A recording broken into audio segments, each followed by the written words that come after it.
Bienvenue dans cette nouvelle édition du Non-Stop Info. Au sommaire, que vont chercher des pays historiquement francophones dans une organisation anglophone? C'est le cas du Gabon qui a récemment rejoint le Commonwealth. Quel est le positionnement de l'Organisation internationale de la francophonie sur cette question? On en parle dans la suite de cette édition. Royal, c'est ainsi que s'intitule le dernier album de Moïse Mbilé, pasteur et chanteur de gospel que l'on ne présente plus en République démocratique du Congo, où la musique chrétienne est en train de devenir une partie intégrante de la scène musicale nationale. Et puis l'actualité sportive pour terminer avec la CAN féminine 2022 qui se joue actuellement au Maroc. On fait le point sur l'avancée de la compétition avec notre analyste sportif José Douglas. Mais tout d'abord, la campagne pour les élections législatives sénégalaises du 31 juillet a officiellement démarré ce dimanche 10 juillet. 8 listes sont en lice. Les candidats ont 21 jours pour convaincre. La première journée de campagne s'est terminée par les déclarations des représentants des 8 listes en compétition lors du journal quotidien dédié sur la chaîne de télévision publique sénégalaise. D'autant que la coalition de l'opposition Yewwi Askan Wi prend part au scrutin, mais sans sa liste nationale de titulaires. Les têtes d'affiche, notamment Ousmane Sonko, sont donc écartées de la course. La coalition au pouvoir Benno Bokk Yakaar participe quant à elle au scrutin sans sa liste nationale de suppléants, rejetée pour défaut de parité. En Côte d'Ivoire, 19 personnes sont mortes au mois de juin après plusieurs épisodes de fortes précipitations qui se sont notamment abattues sur Abidjan, la capitale économique touchée par une intense saison des pluies.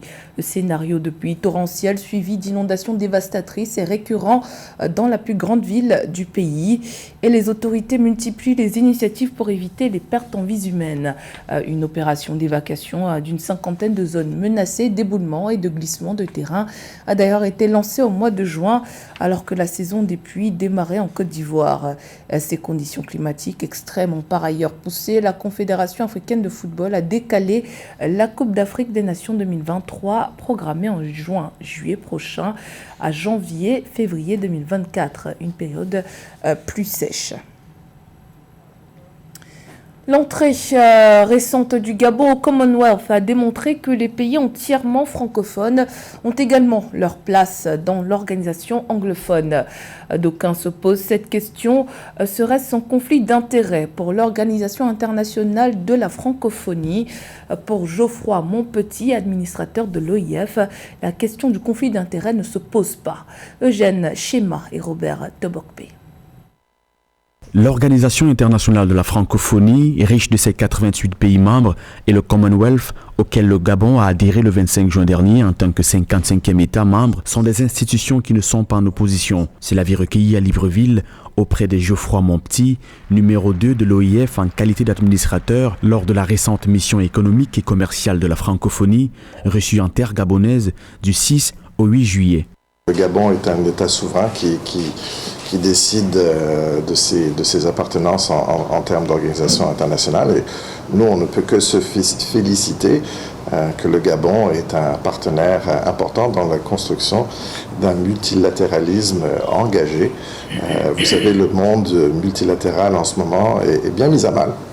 Et je pense que quand un État comme le Gabon décide de se joindre à une autre organisation multilatérale, c'est une profession de foi envers un ordre multilatéral fondé sur les règles. Et ça, c'est très important. Et l'OIF, bien entendu, de par son histoire, souscrit entièrement à cette démarche, puisque nous aussi, nous y contribuons. Indépendant depuis le 17 août 1960 et membre de l'Organisation internationale de la francophonie depuis 1970, le Gabon a adhéré au Commonwealth lors du 26e sommet des chefs d'État de l'organisation tenu à Kigali du 20 au 25 juin 2022. Le Togo, un autre pays francophone, de par l'histoire de sa décolonisation, a également été admis au Commonwealth en tant que 56e État membre. Je vous rappellerai que l'OIF et le Commonwealth entretiennent des relations de travail très étroites, puisque dans bien des cas, nous travaillons ensemble sur les mêmes problématiques dans les mêmes pays. Pour le président gabonais Ali Bongo Ondimba, L'adhésion du Gabon au Commonwealth devrait ouvrir aux pays d'Afrique centrale de nouvelles perspectives économiques sur le plan diplomatique, mais également sur le plan culturel, en donnant la possibilité aux Gabonais de fréquenter dans les meilleures universités, dont nombre sont anglophones. Le gouvernement gabonais qui ambitionne également d'accélérer la digitalisation des entreprises et des services publics.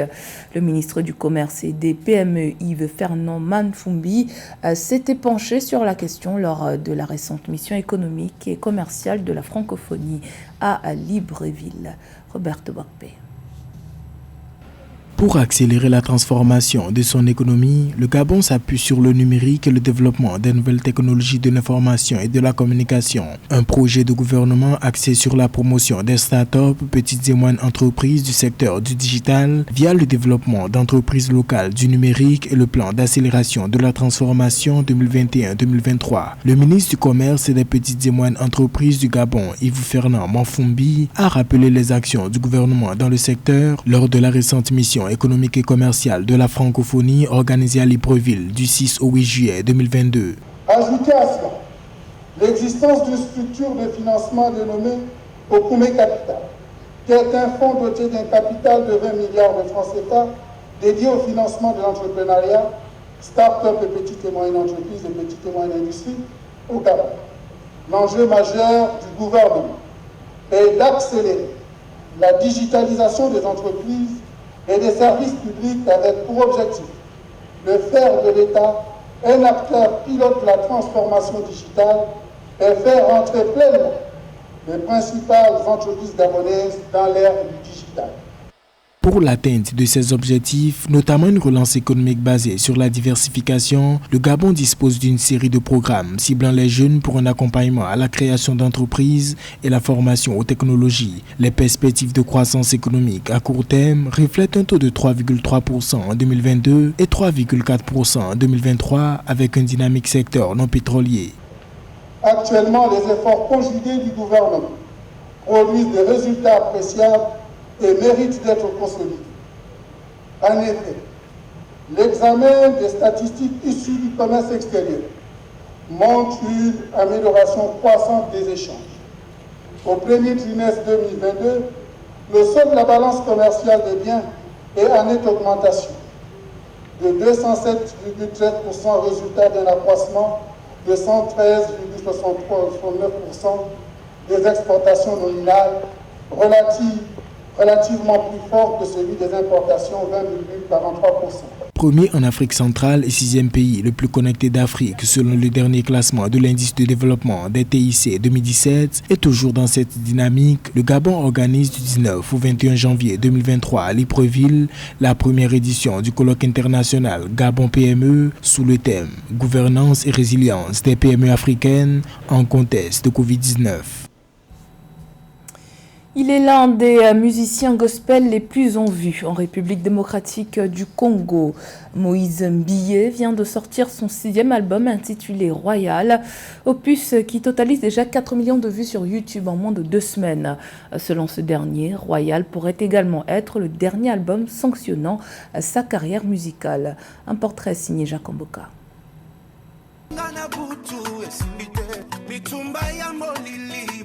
C'est un chantre de l'Éternel avec un perfectionnisme singulier qui caractérise chacune de ses réalisations discographiques. Il compte à son actif 6 albums. Fils d'Emmanuel Mbiyé, l'un des pionniers des églises des réveils en République démocratique du Congo, décédé en 2021, Moïse Mbiyé a marqué ses pas dans la musique gospel à l'âge de 10 ans dans un groupe d'adoration. Son premier album, intitulé Influence, le lance dans cette industrie pour y rester parmi les grands noms de la musique gospel en RDC. Oui, j'ai commencé la musique dans la famille parce que mon père fut aussi pasteur et en même temps chanteur, compositeur. Alors il écrivait ses chansons et il donnait au groupe de l'église qui chantait. Et c'est comme ça que nous, ces enfants, nous sommes retrouvés dans l'église. C'était d'abord mes sœurs qui faisaient partie aussi du groupe. Et leur moment de répétition à la maison me permettait à moi aussi de glisser ma petite voix. Royal, c'est son dernier album, lancé sur les marchés en fin juin dernier, dont les clips et Simbité bat son plein avec plus de 4 millions de vues sur YouTube en moins de 2 semaines. Moïse Mbiyé est une coqueluche des millions d'amoureux de la musique chrétienne, une musique qui cartonne dans tous les coins de la capitale et même dans les boîtes de nuit, suscitant de vives polémiques. Si dans une boîte de nuit, des hommes écoutent la musique du Seigneur Jésus-Christ et ils commencent à élever Jésus, et petit à petit, ils commencent à prendre conscience, ils commencent à se dire « Ah, Jésus-Christ existe. Non, un jour j'irai à l'église. » Pour moi, c'est déjà un objectif qu'on a atteint. Moïse Mbiyé est à la tête de la communauté Cité Bethel, une grande église créée par son père décédé et qui compte plus de 1000 assemblées à travers le monde. En collaboration avec la maison Sony Music, productrice de son album Royal, le chantre de l'Éternel est focalisé sur la promotion de son nouvel album qui marche déjà très bien. Dans l'actualité sportive, la Coupe d'Afrique des Nations féminines de football 2022. La compétition se poursuit au Maroc avec la poule A où le Maroc et le Sénégal ont atteint les quarts de finale. Le point avec Roberto Bokpe.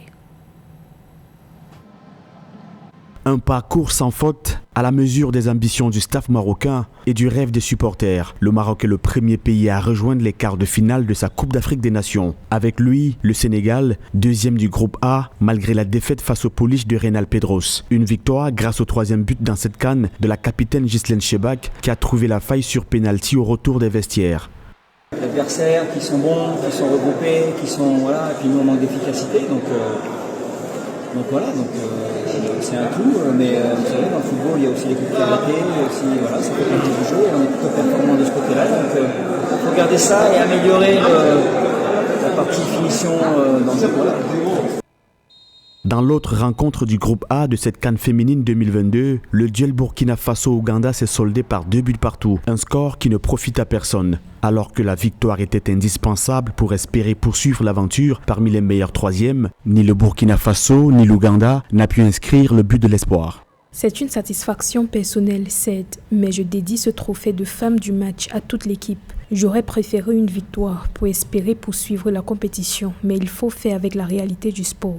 Maroc 9 points, Sénégal 6 points, Burkina Faso 1 point, tout comme l'Ouganda. Tel est le tableau de classement final du groupe A. Conséquence, les filles de Reynal Pedros affronteront le troisième du groupe B ou C, tandis que les Sénégalaises devront défier le premier du groupe B, actuellement la Zambie.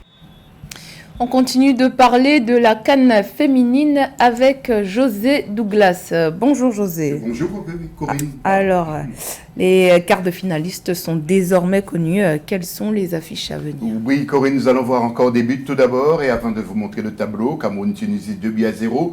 Avec des buts de Michaela Habam à la 3e minute de jeu et Ajara Chout à la 90e minute de la tête, avec une équipe complètement remaniée par le sélectionneur Gabriel Zabo, qui va peut-être encore remanier cette équipe avec l'affiche que vous allez voir dans quelques instants. Deuxième match, s'il vous plaît. La Zambie a écrasé le Togo 4-1 avec des buts signés Grace Chanda à la 15e et 60e minute pour la Zambie. Irine Longu à la 21e. Afi Apea Fa Wodikou revenait au score pour le Togo, mais Ziomara Mapepa allait alourdir le score, bilan 4-1 pour l'équipe de la Zambie. Un troisième match avec dimanche 10 juillet, le Nigeria qui a aussi malmené le Burundi 4-0. Les buts donc inscrits par Rachida Ajibade à la 25e sous penalty, puis Pis Afi à la 28e minute et Ushena Kanoum à la 29e et 46e minute pour le Nigeria. Ça a l'air d'être facile. Et puis un tout dernier match, toujours ce dimanche 10 juillet, Afrique du Sud, Botswana 1-0 avec un but de Tabiseng Ronisha Magia à la 81e minute de jeu. Et il ne faut jamais relâcher son ballon. Alors vous avez parlé d'écart, Corinne. Mercredi 13, Zambie-Sénégal. Et à 22h, Maroc-Botswana, Zambie-Sénégal à 19h. Et le jeudi 14, Cameroun-Nigeria.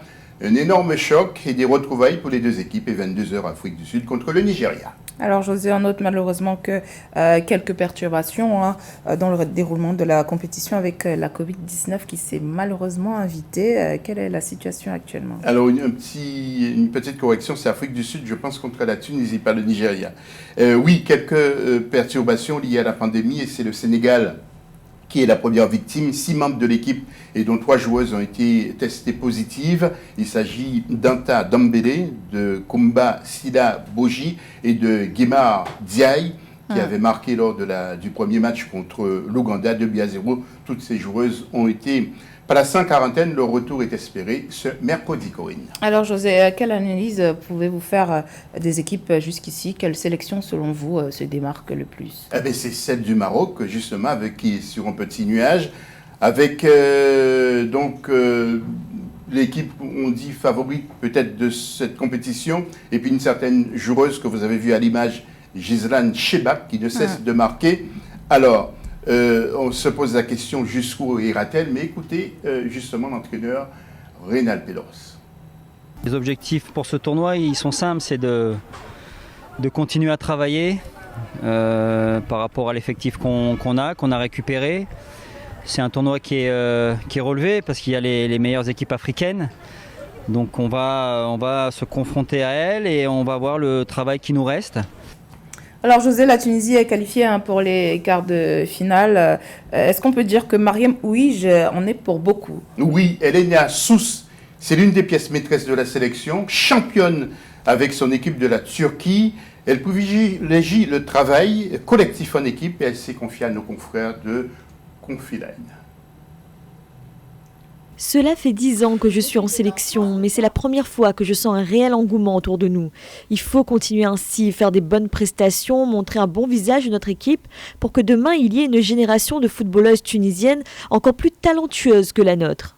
Et puis Corinne, un dernier mot avec les flops et les tops. Ce sont les non qualifiés pour les flops.